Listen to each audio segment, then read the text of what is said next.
Darren O'Connor. Darren O'Connor should have done his job. His self-appointed job. He should have made a report. He should have made a statement about the assault against me by the police, about the slander against me, about how I was treated, about how his opinion of me was different, about how the things that were said about me made him too afraid to come forward, about why he was afraid to come forward.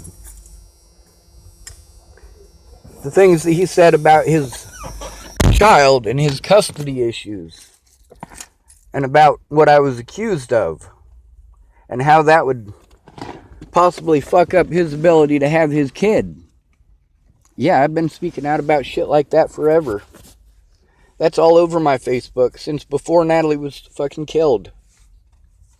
Darren O'Connor was trying to work with me to set it up to get interviews from the homeless, get some video cameras. We'd been working on that for years. He's finally doing it without me. He knew I was innocent. He didn't come forward in court. He was too afraid. Just like Alex Furman. He's another one. I've got that in text messaging too. How he's afraid for what would happen to his children. What would happen to him? Same thing with Tabby. You know, Tabby was getting free housing. She had a housing voucher because she got so many kids. The guy who was staying with her, her boyfriend of 10 years, the alcoholic who assaulted her second oldest daughter on the stairs while I was there.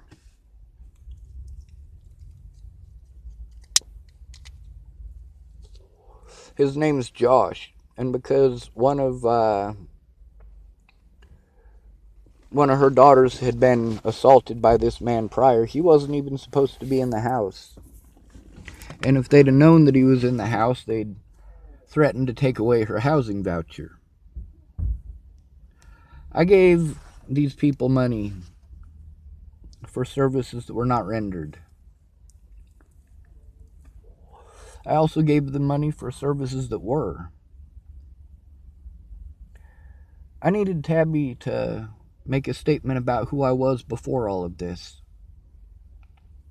I also needed her to make a statement about Josh and the nonstop abuse that everybody in the house endured, because that's what shut me down.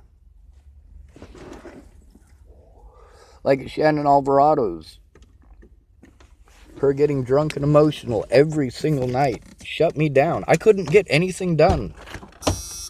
She was in constant need of attention or constantly loud.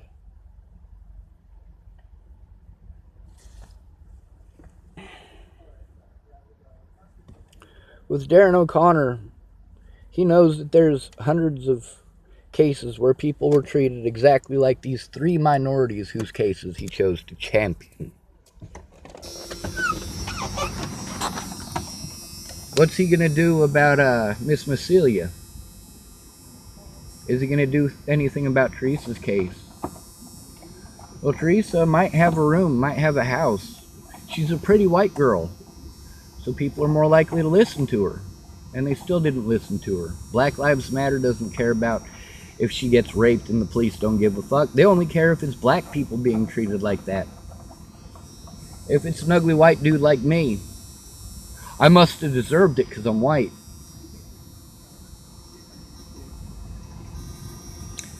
Does Black Lives Matter, do they march for the white people who endure this same treatment? Do they march for the homeless? Because there's white people that stick up for black rights and march with Black Lives Matter. There are homeless white people who march with Black Lives Matter. Darren O'Connor, when I first met him, it was years ago during Occupy Boulder. He was out there with a tent. Every night I'd go by there and they'd ask me to join them. And I'd tell them, if you can have one night without violence, I'll stay the night. Guess how many nights I stayed there? 0. Not even once. They just couldn't stop the violence. At this point in time, I do believe that black people should be on their own. I do. I believe that each one of these minority groups, if you're not a part of that group, you shouldn't be able to or allowed to stick up for them. Why is this? Because it's fair and equal. Black people aren't sticking up for your rights. Women aren't sticking up for your rights, and there might be women who are. There might be black people who are. But for the most part, no. And as a group, no. How many women's groups are fighting for men's rights? How many black folk groups are fighting for white rights?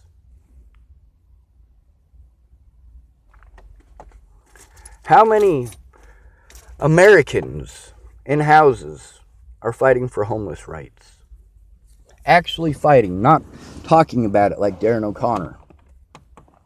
The 3 cases that Darren Oconner is championing are all 3 minorities and all 3 in housing, or in houses.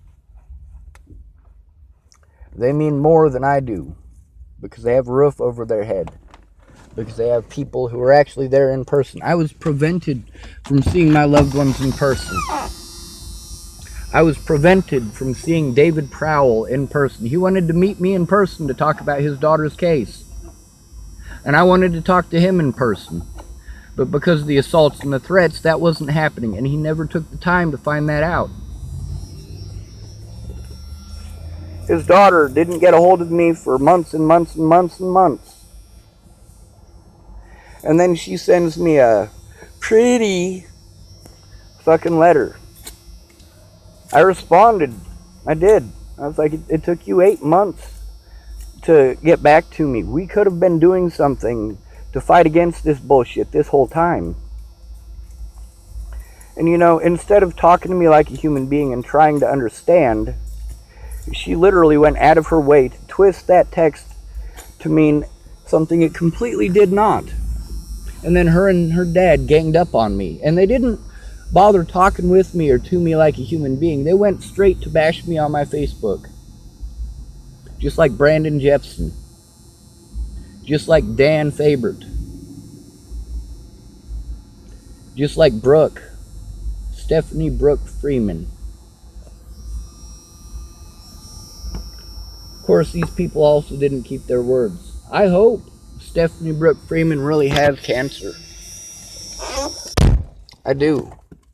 Because after all the sympathy bullshit that she was trying to get over that, and I noticed that when she cut her finger, that got posted. Every time she got a little bump or bruise, she posted that on fucking Facebook. But then she didn't say a damn thing about cancer until I called her out for fucking not keeping her word. See, I was a novelty to these people. I wasn't an actual human being.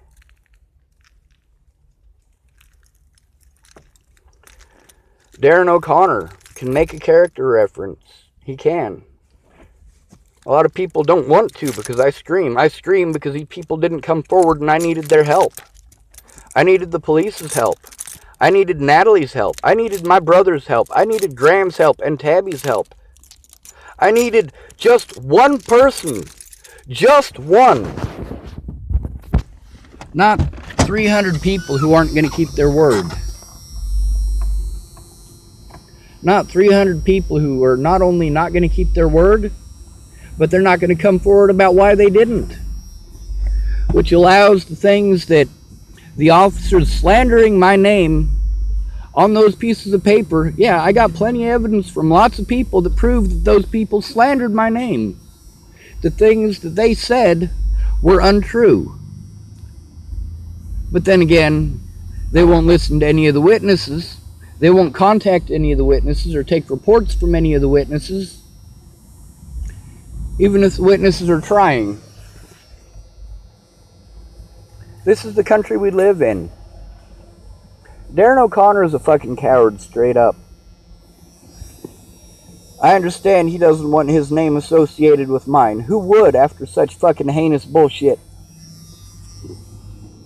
But then again, if you're going to take sides without looking at the evidence, Like Darren O'Connor did. He's like, well, you do this and you do that. I'm like, hey, I do it for a reason.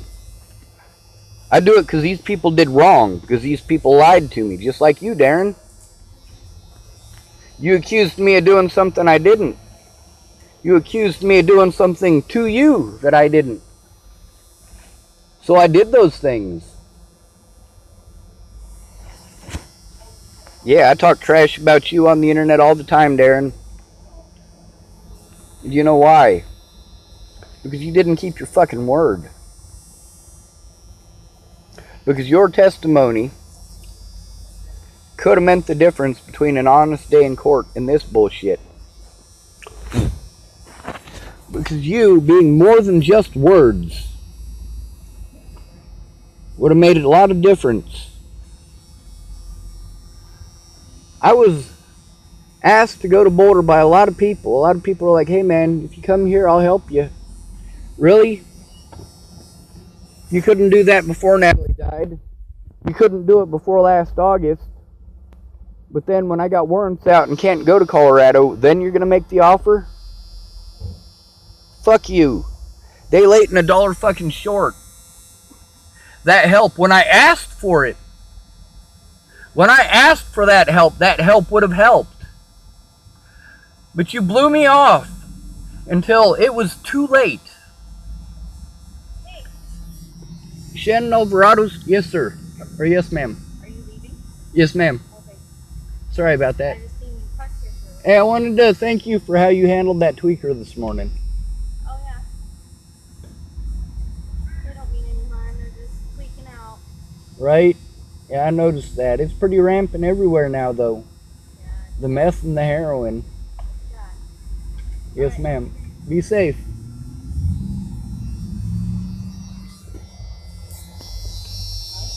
I don't even remember where I was at before that. The thing is that there are hundreds of incidences that I need to report on and get an honest day in court in. Hundreds of them. I mean, there's hundreds of just threats, not including the hundreds of officers who are involved. And then there's people like Darren O'Connor who know that I'm telling the truth but won't come forward about it. You know, when I was streaming, by that point I'd already been through over a year of hell. By the time I came out with the fact that I was being fucking assaulted and threatened as a rapist and a child molester. Yeah, I came out with that on Facebook in December of 2017. Because the cops wouldn't do anything. I'd been trying. Jeff Ritter wasn't coming through. I was hoping he would. He was making promises at that point. But his words were empty. And really, can you expect him to walk into the court as a therapist and a mandatory reporter? Can you expect him to walk into that courtroom and admit that he did something wrong? That he overextended his boundaries? That he said things to a disabled person that he should not have? That he offered help that he could not provide? Jeff Ritter's boss. Jeff Ritter couldn't call me and talk to me, but his boss could. His boss wanted to offer me to get in contact with Legal Aid of Colorado, which I'd already been in contact with probably 50 times by then. Legal Aid isn't going to help me. Not without people like Jeff Ritter coming forward with what they know. And Jeff Ritter isn't going to come forward with what he knows until he's subpoenaed by a court. And the courts aren't going to subpoena him because I don't have a lawyer and because I have warrants and 1,000,001 other reasons that they used before I had the fucking warrants that forced me to do the things that I ended up getting warrants for. And most of the things that I got warrants for aren't even things I was forced to do. They were things that happened because police officers lied. In specific, Officer Brian Valenzuela and Officer Amanda Jonas. Darren O'Connor, his testimony could make a difference. Tabby's testimony could make a difference. Graham's testimony could make a difference. But these people all want to hide because when they didn't keep their word, I was nice about it to begin with.